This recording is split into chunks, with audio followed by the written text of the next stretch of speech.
Good morning. This is Father Stephen Kelly from St. John's Church in Detroit, and we're continuing our series of daily morning meditations where we generally look at one or another of the lessons that are assigned for morning or evening prayer, what is known as the daily office lectionary. And hurrah! Today is Sunday.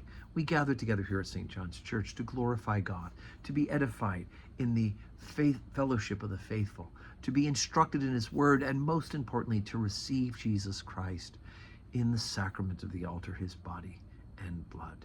So let's plan on being here for worship. If you're anywhere within driving or walking or riding distance, get here. 7:30 morning prayer, 8 o'clock Holy Communion, 10 o'clock Holy Communion, and 5:30 evening prayer. So pick a service or two if you want and join us for worship. So let's take a look at the lesson that's assigned for morning prayer this morning. It's from second letter of St. Paul to the Corinthians, the 12th chapter, beginning at the first verse. It is not expedient for me, doubtless, to glory. I will come to visions and revelations of the Lord. I knew a man in Christ about 14 years ago, whether in the body I cannot tell, or whether out of the body I cannot tell, God knoweth. Such an one caught up to the third heaven. And I knew such a man, whether in the body or out of the body I cannot tell, God knoweth. How that he was caught up into paradise and heard unspeakable words, which is not lawful for a man to utter. Of such an one will I glory, yet of myself I will not glory, but in mine infirmities. For though I would desire to glory, I shall not be a fool. I will say the truth, but now I forbear, lest any man should think of me above that which he seeth me to be, or that he heareth of me. And lest I should be exalted above measure through the abundance of the revelations, there was given to me a thorn in the flesh, a messenger of Satan to buffet me, lest I should be exalted above measure. For this thing I besought the Lord thrice, that it might depart from me.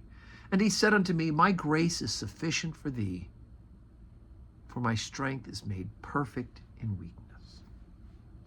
Most gladly, therefore, will I rather glory in my infirmities, that the power of Christ may rest upon me.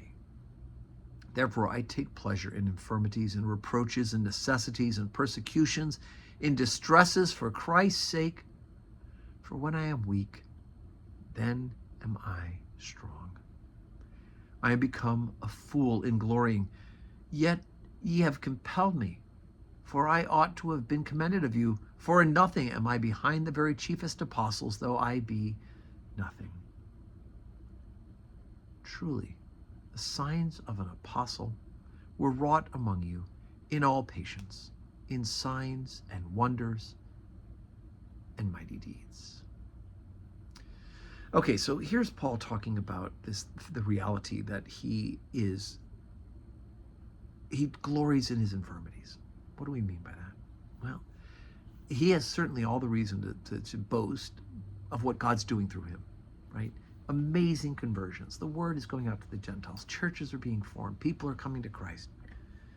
Instead, he's reminding himself that it's God who's doing it, and he is glorying in his weakness, right? The fact that he says thorn in his flesh is something that is painful or something that is wrong, and God is seeing fit not to remove it. And he says, so since I've asked God, and he said no, then I glory in that as well. And there's a story of St. Francis and Brother Leo, where he, walking on the road, it says all these things that would be great, but the greatest joy, the perfect joy, would be for him to be accused by his own brethren of being a sinner, because that's what he is. And Paul is going along these same veins. It's a hard thing for us to think of, because we want to be champions. We want to be the best. Well, we should be holy, but being holy comes with being humble and acknowledging that all comes from God. So today is Sunday. Come to church. Come worship with us. And if you can't get here, go somewhere and worship and receive Jesus in the Blessed Sacrament. And may we have a Sunday that's full of blessings.